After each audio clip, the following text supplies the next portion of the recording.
देखिए हम लोग पहले ही पढ़ चुके हैं कोऑर्डिनेशन कंपाउंड मतलब क्या है, उसको स्क्वायर ब्रैकेट में लिखते समय उसको क्या कहते हैं, स्क्वायर ब्रैकेट के बाहर लिखते समय उसको क्या कहते हैं, कोऑर्डिनेशन कंपाउंड बनने की परिस्थिति क्या है, वो सब हम लोग पढ़ चुके हैं। उसका भी विस्तार रूप में देख रहे हैं। देखिएगा यहाँ पर कोऑर्डिनेशन एंटिटी मतलब क्या है, मैं आप लोगों को पहले ही बता चुका हूँ।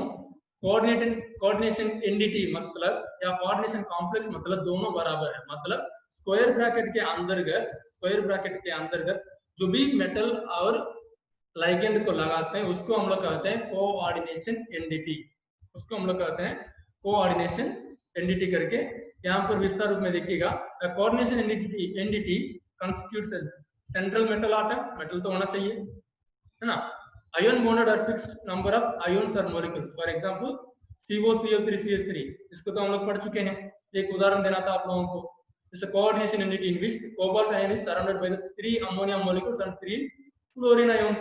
तो मेटल के साथ जो कुछ भी सीधा संबंध में आया और जो भी ब्रैकेट के अंतर्गत रहा उसको हम लोग क्या कहते हैं, कोऑर्डिनेशन एंटिटी करके।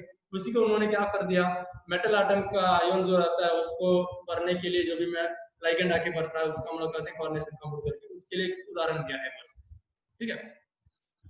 सेंट्रल एटम या आयन मतलब क्या है, मेटल एटम जो है उसको हम लोग कहते हैं सेंट्रल एटम। देखिएगा, in a coordination entity the atom और ion in which fixed number of ions, fixed number of ions किसका केवल है, केवल मेटल का है। Groups bond to the definite geometrical arrangement are called central atom ion.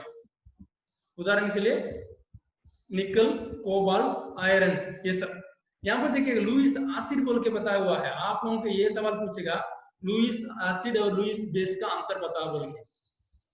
Lewis acid और Lewis base का अंतर आप लोगों को पूछा जाएगा, उसको मैं यहाँ पर लिख रहा हूँ। देखिएगा लुईस एसिड, लुईस एसिड का मतलब जो इलेक्ट्रॉन को लेता है, one who accepts electron, one who accepts electron, ठीक है। उनको एक्सेप्ट इलेक्ट्रॉन उसको हम लोग कहते हैं लुईस एसिड। उनको एक्सेप्ट इलेक्ट्रॉन मतलब इलेक्ट्रॉन को लेता है, ठीक है। लुईस बेस मतलब क्या है, इसको लिख के रख लेंगे आप लोग। लुईस बेस आप लोगों का वाइवा क्वेश्चन पूछा जाता है ना प्रैक्टिकल में, इसी को पूछा जाएगा। Lewis base is one who donates electron, one who donates electron, one who gives electron बोल सकते हैं, नहीं तो वन हु डोनेट्स या वन हु गिव्स इलेक्ट्रॉन। मतलब लाइगेंड जो है इलेक्ट्रॉन को मेटल को देता है, इसका मतलब यहाँ पर लुईस बेस क्या है, लुईस बेस हो गया आप लोगों का लाइगेंड, लाइगेंड हो गया आप लोगों का लुईस बेस। और लुईस एसिड क्या है, मेटल है जिसको हम लोग देते हैं, मेटल ले रहा है ना, तो मेटल बन गया आप लोगों का लुईस एसिड। यहाँ पर ये लोग ये नहीं पूछ रहा है एसिड क्या है बेस क्या है, ये नहीं पूछ रहा है। एसिड क्या है बेस क्या है नहीं पूछ रहा है। एसिड मतलब बोला तो प्लस चार्ज को देने वाला को उसको एसिड कहते हैं, वो नहीं यहाँ पर पूछा जा रहा है। कैटायन को जो रिलीज करते हैं उसको एसिड कहते हैं, यहाँ पर ये नहीं पूछा जा रहा है। आप लोगों को विशेष रूप से पूछा जा रहा है लुईस एसिड क्या है, लुईस बेस क्या है। लुईस एसिड मतलब क्या है, जो इलेक्ट्रॉन को लेता है, इलेक्ट्रॉन को एक्सेप्ट करता है, उसे हम लोग कहते हैं लुईस एसिड। और लुईस बेस क्या है, जो इलेक्ट्रॉन को देता है, उनको हम लोग कहते हैं लुईस बेस। इतना आप लोगों को क्लियर हो गया ना। तो वहां पर वो एक तो 2 मार्क क्वेश्चन है, लुईस एसिड और लुईस बेस का एक परिभाषा, ठीक है। उसके बाद आप लोगों को एक चीज को ध्यान देना है, वो क्या है, लाइगेंड को। लाइगेंड अनेक प्रकार के होते हैं। ये लाइगेंड में एक विशेषता देखिएगा, the ions or molecules bound to the central atom or ion in the coordination unity is called ligands। मैं बोला था मेटल के साथ जो भी धातु जो आके मिल रहा है उसको हम लोग कह रहे हैं बोलोगे लाइगेंड करके। देखिए they may be simple ions, simple ion मतलब क्या है, छोटा सा शब्द, क्लोरीन, फ्लोरीन, आयोडीन, उस प्रकार के वाला। नहीं तो उनको कॉम्प्लेक्स वाला, कॉम्प्लेक्स मतलब क्या है, एक या दो गो एटम्स मिलके कुछ बना है, जैसे H2O वाटर एक प्रकार का लाइगेंड है, लेकिन वो कॉम्प्लेक्स है। क्यों, उसमें एक हाइड्रोजन भी है, दो गो ऑक्सीजन भी है। लेकिन क्लोरीन में देखिए मतलब एक तो है। अमोनिया को देखेंगे तो नाइट्रोजन भी है, हाइड्रोजन भी है, दोनों को मिला होता है, ठीक है। लार्जर मॉलिक्यूल सच एज, देखिए यहाँ पर इथिलीन डायमीन को यहाँ पर लिखा हुआ है, इथिलीन डायमीन। ईथ मतलब 2 कार्बन, ईथ, ईथ मतलब 2 कार्बन, अमीन कितना है 2 गो है, इसलिए इथिलीन डायमीन, इथिलीन डायमीन 2 बार अमीन आया इसलिए डायमीन कह रहा हूँ। इथिलीन डायमीन को यहाँ पर ये लोग प्रयोग किया है। इथिलीन डायमीन को प्रयोग करके भी ये लोग क्या बनाया है, एक लाइगेंड के रूप में दर्शाया जा रहा है। ठीक है, ये लाइगेंड और क्या हो सकता है, मैक्रोमोलिक्यूल मतलब बहुत बड़ा सा संख्या में हो सकता है, सच एज प्रोटीन्स। प्रोटीन्स को ज्यादातर हम लोग देखते हैं, मतलब हीमोग्लोबिन वगैरह को देखते हैं 114 से लेके अमीनो एसिड हीमोग्लोबिन का होता है 114 से लेके 157 तक, 157 तक अमीनो एसिड सब बनता है, प्रोटीन वगैरह का बनता है। तो उतना बड़ा बड़ा चीजों को भी लाइगेंड के रूप में यहाँ पर लिया जाएगा, लाइगेंड के रूप में यहाँ पर लिया जाएगा बोल के बताया जा रहा है। देखिएगा, when a ligand is bound to a metal ion through single donor atom,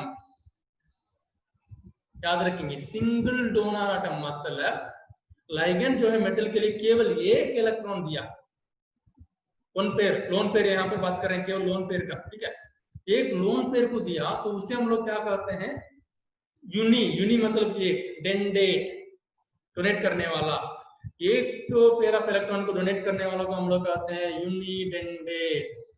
क्या कहते हैं हम लोग, यूनिडेंडेट। आप लोगों को ये पूछा जाएगा यूनिडेंडेट लाइगेंड और पॉलीडेंडेट या डाइडेंडेट लाइगेंड का परिभाषा बताइए बोल के। यूनिडेंडेट मतलब क्या है, मेटल के लिए लाइगेंड ने एक ही लोन पेयर ऑफ इलेक्ट्रॉन को दिया तो उसको हम लोग कहते हैं यूनिडेंडेट। ठीक है, डाइडेंडेंट मतलब क्या हो गया, 2 को लोन पेयर ऑफ इलेक्ट्रॉन दिया, तो पॉली मतलब 2 से अधिक, 2 से अधिक या 1 से अधिक। ठीक है, उसको हम लोग कहते हैं पॉलीडेंडेट करके, इसको केवल आप लोग याद रखेंगे। ठीक है, और ethylene diamine tetraacetate EDTA, EDTA का कितना लाइगेंड देता है वो, हेक्साडेंडेट मतलब हेक्सा मतलब हेक्साहेप्टा, 6 गो, 6 गो लोन पेयर ऑफ इलेक्ट्रॉन दे सकता है, 6 गो लोन पेयर ऑफ इलेक्ट्रॉन दे सकता है, इसलिए उसका नाम क्या हो गया, हेक्साडेंडेट करके। मतलब आप लोगों को यहाँ पर 1 to 2 मार्क क्वेश्चन छिपा हुआ है आप लोगों का किताब से। ठीक है, 1-2 मार्क का क्वेश्चन आप लोगों को यहाँ पर छिपा हुआ है, उसको आप लोग देख लेंगे। ठीक है, और आगे देखिएगा, ये आप लोगों को पता चल गया एम्बिडेंडेंट है, ये शब्द को मैं सिंपल रूप में बता रहा हूँ। देखिएगा, आप लोग पढ़े होंगे एम्फीबियंस करके, बायोलॉजी वाले लोग विशेषकर एम्फीबियंस करके पढ़े होंगे। मतलब एम्फीबियंस का मतलब क्या है, जो पानी में भी रह सकता है, जमीन में भी रह सकता है, जो पानी में भी रह सकता है, जमीन में भी रह सकता है, उस जंतुओं को कहते हैं एम्फीडेंडेंट।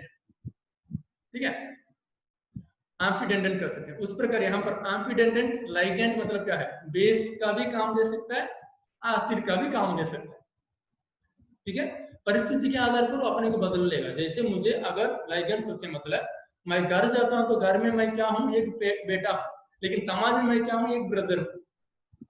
मतलब मैं किस प्रकार का काम कर रहा हूँ, एम्बिडेंडेंट का, मतलब एक जगह मैं पॉजिटिव चार्ज का जैसा काम करता हूँ और एक जगह मैं नेगेटिव चार्ज जैसा काम करता हूँ। मतलब लुईस एसिड और लुईस बेस दोनों में काम देने वाला लाइगेंड को हम लोग कहते हैं एम्बिडेंडेंट। क्या कहते हैं, एम्बिडेंडेंट।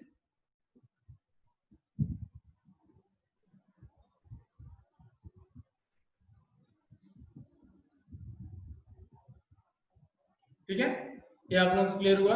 आगे बढ़ते हैं, देखिएगा एम्बिडेंट केवल आप लोग जानकारी रखिएगा, क्योंकि 1 मार्क में बाई मिस्टेक पूछता है, बस बाई मिस्टेक पूछता है, नहीं तो उसका प्रयोग नहीं होता।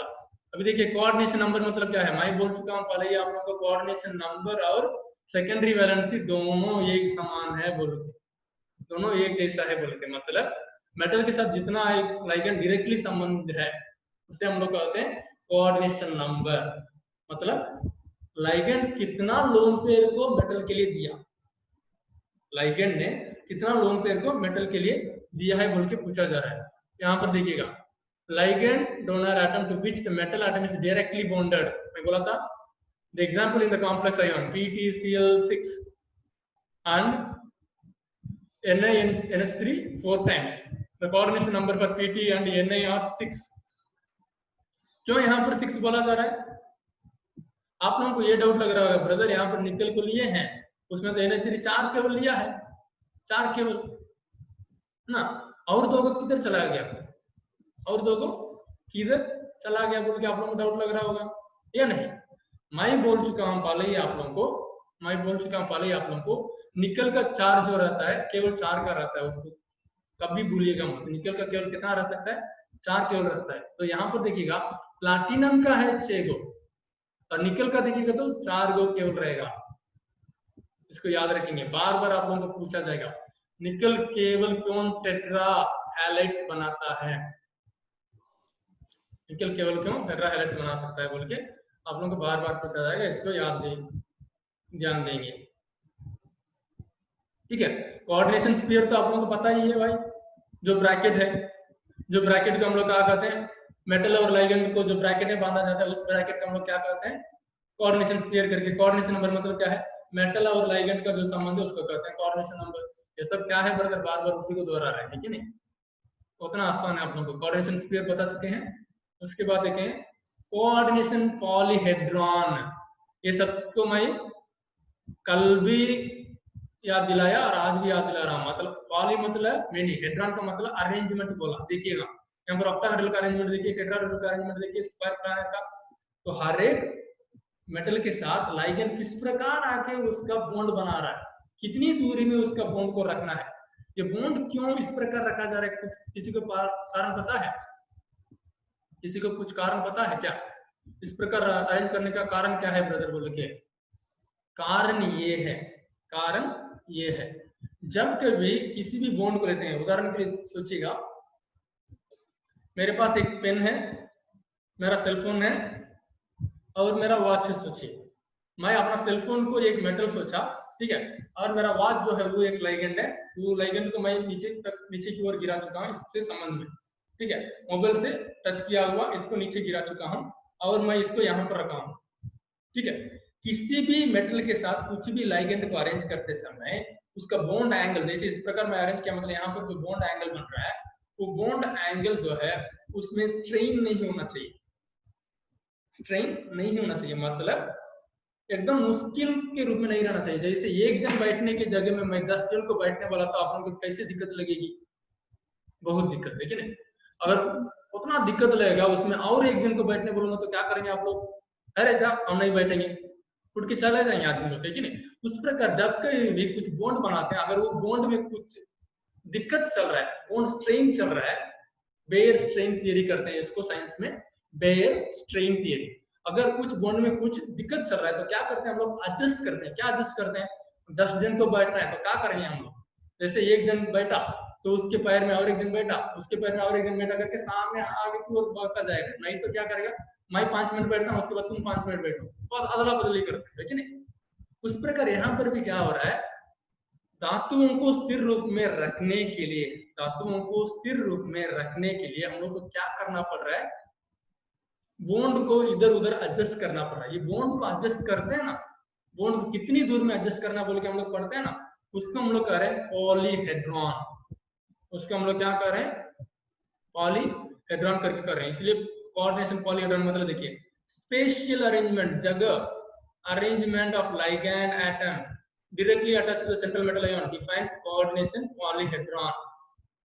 कोऑर्डिनेशन पॉलीहेड्रॉन कितने प्रकार के हो सकते हैं, देखिए ऑक्टाहेड्रल में है, टेट्राहेड्रल में है, स्क्वायर प्लैनर में है, ट्रायगोनल बाइपिरामिडल में है, स्क्वायर पिरामिडल है, स्क्वायर बाइपिरामिडल है, बहुत सारा, ठीक है। इन सारे मेथडों में से हम लोग इसको क्या कर सकते हैं, अरेंज कर सकते हैं। केवल पॉलीहेड्रॉन का आप लोग थोड़ा याद करने की कोशिश करें। हेड्रॉन मतलब अरेंजमेंट या प्लेस, ठीक है। ऑक्सीडेशन नंबर तो आप लोगों को पता है, ऑक्सीडेशन नंबर मतलब क्या है, मेटल कौन से स्टेट में स्थिर रह सकता है, मेटल में कितना पॉजिटिव चार्ज या नेगेटिव चार्ज रह सकता है, मेटल्स को पॉजिटिव चार्ज या नेगेटिव चार्ज में कन्वर्ट करने में क्या चाहिए, उसको हम लोग कहते हैं कोऑर्डिनेशन नंबर। आप लोगों को कल भी मैं 2 मार्क का इंपॉर्टेंट क्वेश्चन बोल के बता रहा था, वो आज भी मैं इंपॉर्टेंट क्वेश्चन बोल रहा हूँ, है होमोलेप्टिक और हेटेरोलेप्टिक। होमोलेप्टिक और हेटेरोलेप्टिक। लेप्टिक मतलब अटैचमेंट, लेप्टिक का अर्थ क्या हो गया, अटैचमेंट, लेप्टिक का अर्थ क्या हो गया, अटैचमेंट। देखिए होमो मतलब सेम प्रकार के लाइगेंड आके, एक प्रकार के लाइगेंड आके अगर मेटल के साथ अटैच किया तो उसे हम लोग कहते हैं होमोलेप्टिक। उसे हम लोग कहते हैं होमोलेप्टिक। वही चीज हेटेरोलेप्टिक मतलब क्या है, एक मेटल के साथ एक से ज्यादा लाइगेंड आके अटैच किया रहता है, तो उसे हम लोग कहते हैं हेटेरोलेप्टिक। जैसे हम लोग को कोबाल्ट के साथ केवल अमोनिया लगा 6 बार, कोबाल्ट के साथ अमोनिया 6 बार लगा, उसे हम लोग कहते हैं होमोलेप्टिक। अमोनिया केवल अटैच किया हुआ है किसके साथ, मेटल के साथ, तो उसे हम लोग कहते हैं होमोलेप्टिक। हेटेरोलेप्टिक मतलब क्या हो गया, अगर कोबाल्ट के साथ क्लोरीन भी अटैच किया, अमोनिया भी अटैच किया, तो उसे हम लोग कहते हैं हेटेरोलेप्टिक, मतलब दो प्रकार के लाइगेंड अटैच किया है। उदाहरण के लिए यहाँ पर देखिएगा, कोबाल्ट विथ 6 अमोनिया, इसे हम लोग कहते हैं होमोलेप्टिक। और देखिए हेटेरोलेप्टिक के लिए उदाहरण देखिए, अमोनिया भी अटैच किया है, कोबाल्ट भी अटैच किया है, क्लोरीन भी अटैच किया है। देखिएगा स्क्वायर ब्रैकेट के अंतर्गत जो भी है सबके सब मेटल के साथ सीधा संबंध में है। ये नहीं पूछिएगा ब्रदर अमोनिया जो है वो कोबाल्ट के नजदीक में लिखते हैं, Cl2 को इसको अमोनिया के इस पार लिखेंगे तो कैसे अटैच होगा, नहीं। कोऑर्डिनेशन स्क्वायर के जो भी ब्रैकेट के अंतर्गत है सबके सब लाइगेंड जो है किसके साथ सीधा संबंध में है, मेटल के साथ सीधा संबंध में है। ठीक है, इतना आप लोगों को क्लियर। अभी हम लोग देखने वाले हैं नोमेनक्लेचर, मतलब किस प्रकार कोऑर्डिनेशन कंपाउंड्स का नाम देना है, कोऑर्डिनेशन कंपाउंड्स का नाम देना है। बहुत ही आसान है, बहुत ही आसान है ये, इसको हम लोग एक बार देखते हैं किस प्रकार देना है। बोलो नाम क्यों देते हैं बोल के आप लोगों को पता है, आईयूपीएक का भी आपको पता है, international union of pure and applied chemistry करके ये सब पता है, इसलिए मैं उस सब में नहीं जा रहा हूँ। देखिए फार्मूला में मैं सीधा आ गया, फार्मूला में मैं सीधा आ गया। वो फार्मूला में हमको देखिएगा वहां पर दिया हुआ है मोनोन्यूक्लियर, समझाया, मोनोन्यूक्लियर कोऑर्डिनेशन एंटिटी। मोनोन्यूक्लियर मतलब क्या है, होमोलेप्टिक वाला, होमोलेप्टिक वाला मतलब स्क्वायर ब्रैकेट के अंतर्गत केवल जो रहता है ना उसके बारे में केवल हम लोग बात करते हैं, उसको हम लोग करें मोनोन्यूक्लियर। ठीक है, नेमिंग ऑफ मोनोन्यूक्लियर कंपाउंड्स। यहाँ पर देखिएगा the formula of compound is short hand tool, मतलब बहुत लंबा चौड़ा नाम नहीं लिखना चाहते, जैसे मेरा नाम अगर आप लोग लिखना चाहते हैं तो ये रॉक करके मैं वीडियो में डालता हूँ, आप लोगों का क्लास लेते समय मेरा नाम कैसे आ रहा है, ब्रदर आरो करके आ रहा है, लेकिन हमारा सर्टिफिकेट वगैरह में देखते हैं मतलब एंटोनी राज आरोग्य राज करके आएगा। वही समाज में देखेंगे तो स्कॉलास्टिक एंटोनी राज आरोग्य राज से आएगा। मेरा एक ही नाम है, मेरा एक ही नाम है, लेकिन जैसे YouTube के लिए मैं डालता हूँ तो क्या कर रहा हूँ, ये रॉक करके डाल रहा हूँ। आप लोगों को जूम क्लास के लिए बुलाता हूँ तो आप लोगों को किस प्रकार बुला रहा हूँ, ब्रदर आरोग इन्वाइट्स बोल के, मतलब ब्रदर आरो करके मैं ले रहा हूँ। वही चीज मेरा सर्टिफिकेट में देखते हैं मतलब क्या लिखा हुआ है, एंटनी राज आरोग्य राज, इस प्रकार पूछा जा रहा है। वही चीज समाज में आ गए तो हमको क्या बोला जा रहा है, स्कोलास्टिक एंटोनी राज आरोग्य राज एसजे, 4 गो हो जा रहा है, देख रहे हैं। तो हर एक परिस्थिति में क्या हो जा रहा है, एक ही आदमी है फिर भी परिस्थिति के आधार पर उसका नाम बदलता जाएगा, उसका नाम बदलता जाएगा, तो लोग कैसे पहचानेंगे, पहचान में दिक्कत हो जाएगा। ये पहचान में दिक्कत नहीं होने के लिए ये आईयूपीएक नोमेनक्लेचर लगाया है, मतलब हर जगह वही नाम से वही चीज को पुकारा जाएगा। मैं नहीं तो जैसे उदाहरण के लिए मैं अपनी भाषा और आपकी भाषा से बात करता हूँ, सीधी सी बात समझ में आएगी आपको। जीभ या नाक, नाक मतलब क्या है आप लोगों का, नाक मतलब ये है ना, नाक आप लोगों का हिंदी में, मेरी भाषा में जीभ को कहते हैं नाक, मेरी भाषा में तमिल भाषा में जीभ को कहते हैं नाक। नाक साफ करो बोला, अगर आप लोगों में कोई ने कहा नाक साफ करो बोल के, तो आप लोग क्या करेंगे, आपका नोज को साफ करेंगे, लेकिन साउथ वाला क्या सुनेगा, अरे सुबह तो दतवन करते समय तो मैं साफ किया सुनेगा, ठीक है ना। तो देखिएगा एक ही शब्द जो है लेकिन उसका अर्थ जो है हर एक भाषा में हर एक परिस्थिति में बदल सकता है, उस प्रकार बदलेगा तो साइंस को कैसे पढ़ सकता है आप लोग एक ही रूप में। उसी के चलते आईयूपीएक नोमेनक्लेचर लगाया गया है। ये आईयूपीएक नोमेनक्लेचर लगाने के चलते चलते एक कारण है, देखिएगा सेंट्रल मेटल आयन जो है जिसका पॉजिटिव चार्ज जो है, मैं आप लोगों को ये बात पहले ही बता चुका हूं, जैसे नेगेटिव चार्ज रहा, जिसका नेगेटिव चार्ज रहा उसको हम लोग कहाँ लिखते हैं बोल के, कंपाउंड के अंत में, कंपाउंड के अंत में लिखते हैं बोल के मैं बता चुका हूं कि नहीं। वो हो गया नॉर्मल नोमेनक्लेचर के लिए, नॉर्मल नोमेनक्लेचर के लिए।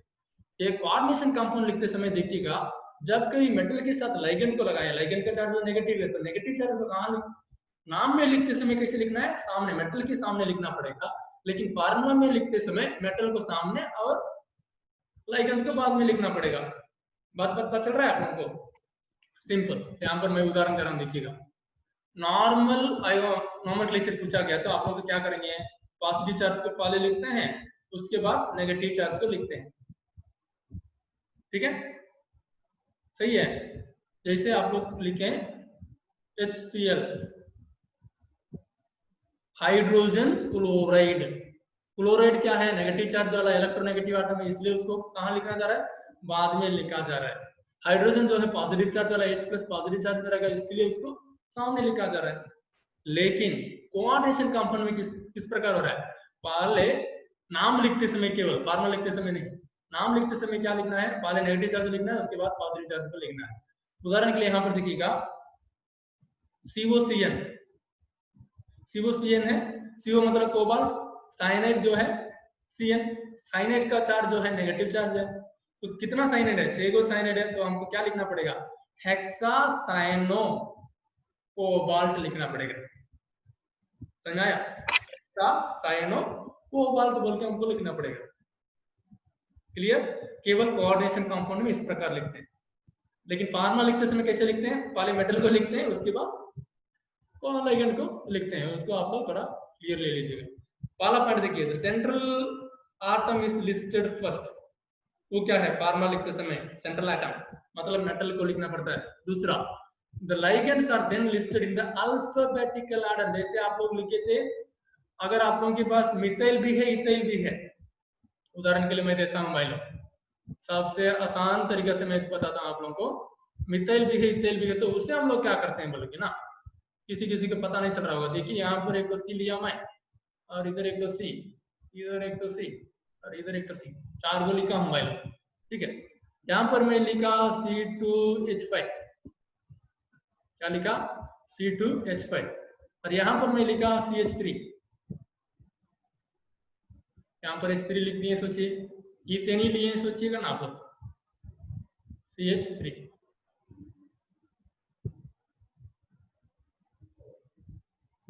नहीं, इसको CH2 करके हाँ CH3 लिख देते हैं। ठीक है, तो यहाँ पर एक तो हाइड्रोजन रहेगा, उसी प्रकार यहाँ पर एक तो हाइड्रोजन रहेगा। इसका नाम बताइएगा, तो कोई इसका नाम बताइए, कोई भी लिख सकते हैं। वहां पर अनोटेशन मैं पूरा छोड़ चुका हूं, इसलिए आप लोग कोई भी लिख सकते हैं।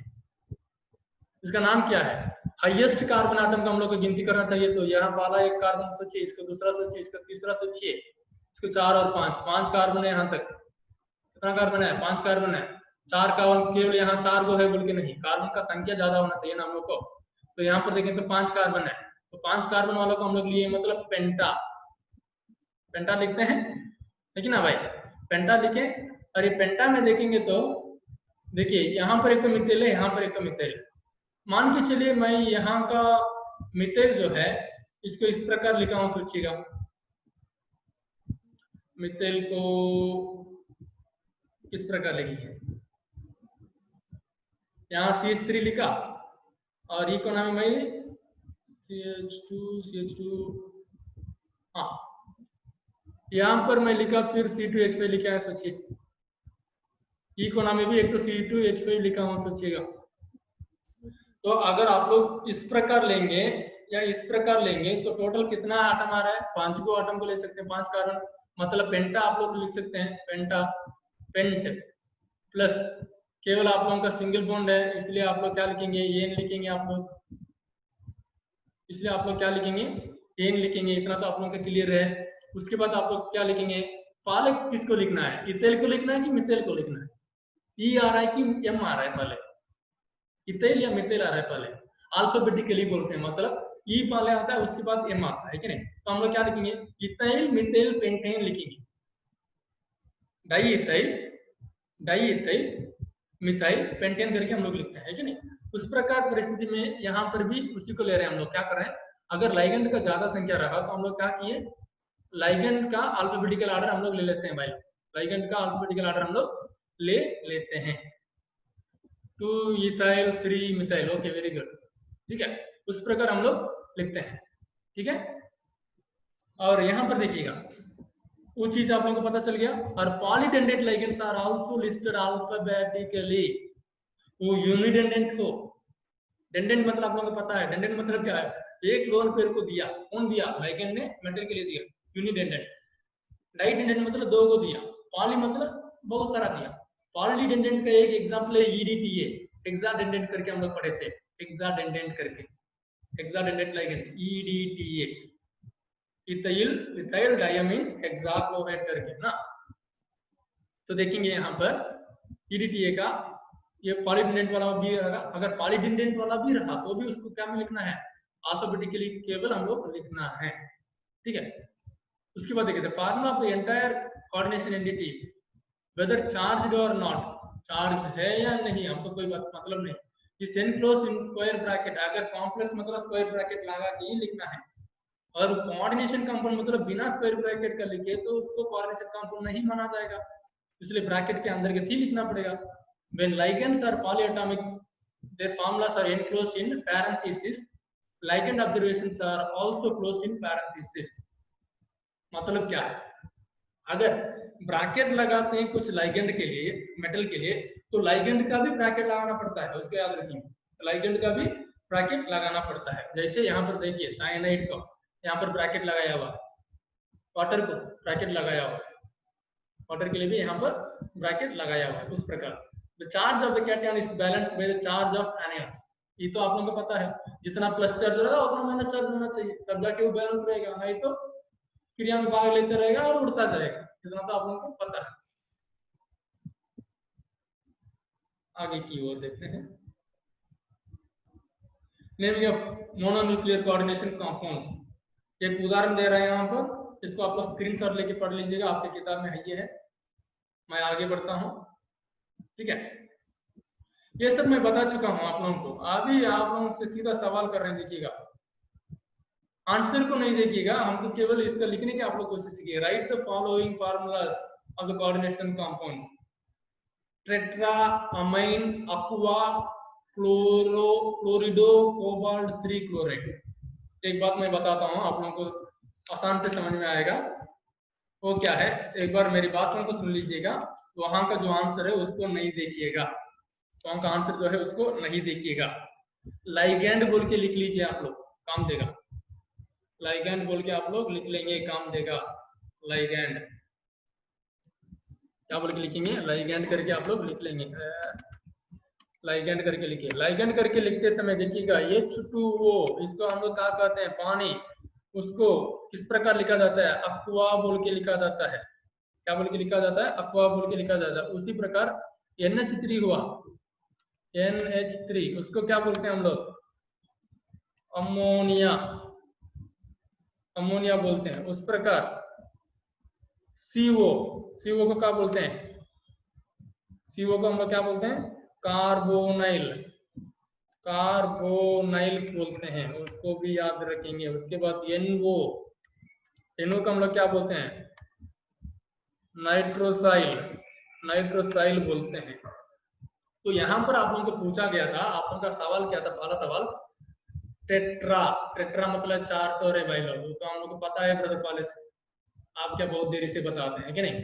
टेट्रा मतलब क्या है, टेट्रा मतलब 4 गो है ना, तो 4 गो लिख लेते हैं, 4 गो लिखे। अमाइन, अमाइन मतलब टेट्रा अमाइन, अमाइन मतलब NH, NH, NH कितना है 3, अमोनिया को अमाइन कहते हैं ना, NH3 कितना बार लेना है हमको, 4 बार लेना है, ये 4 बार, ठीक है। उसके बाद देखिएगा अक्वा, अक्वा मतलब पानी, पानी को भी लेना है। पानी क्या है, पानी जो है 2 मॉलिक्यूल से बना हुआ है, इसलिए उसको भी हम ब्रैकेट के अंदर डालते हैं। उसके बाद देखिए क्लोरिडो, क्लोरिडो मतलब क्लोरीन है भाई, क्लोरीन के साथ और क्या है, कोबाल्ट है भाई, कोबाल्ट मेटल। इस सब को हमको क्या में डालना है, एक ब्रैकेट में डालना है, एक ब्रैकेट में डाल दिया तो उसका फार्मूला मिल गया, उसका फार्मूला मुझे मिल गया। ये फार्मूला मिल गया मतलब इसके बाद हमको एक चीज चेक करना है, एक चीज चेक करना है, वो क्या है, यहाँ पर देखिए रोमन लेटर दिया है, वो क्या है, 3 क्लोरिडो, 3 3-क्लोरिडो बोला है, मतलब उसके साथ और क्या होना चाहिए, कितना क्लोरीन होना चाहिए, देखिए 3-क्लोरिडो बोला है, मतलब कितना क्लोरीन होना चाहिए, 3 तो क्लोरीन होना अनिवार्य है। देखिएगा कोबाल्ट का केवल हम लोग बोल चुके हैं सेकेंडरी वैलेंसी किसी भी हालत में 6 से ऊपर नहीं होगा बोल के, तो अमोनिया को देखेंगे तो 4 तो हुआ, पानी को देखेंगे तो 1 तो हुआ, 4 + 1 5, क्लोरीन का हो गया 6 का हो गया, लेकिन फिर कितना क्लोरीन बाकी है, 2 क्लोरीन बाकी, 2 क्लोरीन का हम लोग क्या किए, बाहर लिख दिए। आप लोगों को ये 2 क्लोरीन को मैंने क्या किया, बाहर लिख दिया। जो भी नाम दिया है उसके पहले उस तरफ में लिख रहे हैं, मैं बोला था आप लोगों को मेटल को लिखते समय नाम में लिखते समय बाद में लिखते हैं, लेकिन फार्मूला में लिखते समय सामने लिखते हैं, इसलिए मैं सामने लिख दिया, सामने लिख दिया। उसके बाद अमोनिया का लिखा, पानी का लिखा, वाष्प का लिखा। ठीक है, दूसरा उदाहरण तो देखते हैं हम लोग, तो आप लोगों का और क्लियर हो जाएगा। पोटासियम, पोटासियम मतलब के, टेट्रा हाइड्रोक्सी, हाइड्रोक्सी डोजिनोएट, डोजिनोएट, ठीक है, जिनेट। मेरे पास केवल 3 मिनट का समय है, इसलिए मैं इस वीडियो को यहीं पर पोस्ट कर रहा हूं, कुछ डाउट है तो पूछ लीजिएगा, उसके बाद मैं फिर इसी में आके आप लोगों को फिर दोहराऊंगा। ठीक है, बुरा नहीं मानिएगा, मैं फिर एक बार इसी को दोहराऊंगा, कोई चिंता नहीं है, एक बार देख लेते हैं हम इस वीडियो में, कुछ डाउट वगैरह तो उसको क्लैरिफाई कर लेते हैं। ठीक है, कुछ डाउट है तो आप लोग अभी पूछ सकते हैं।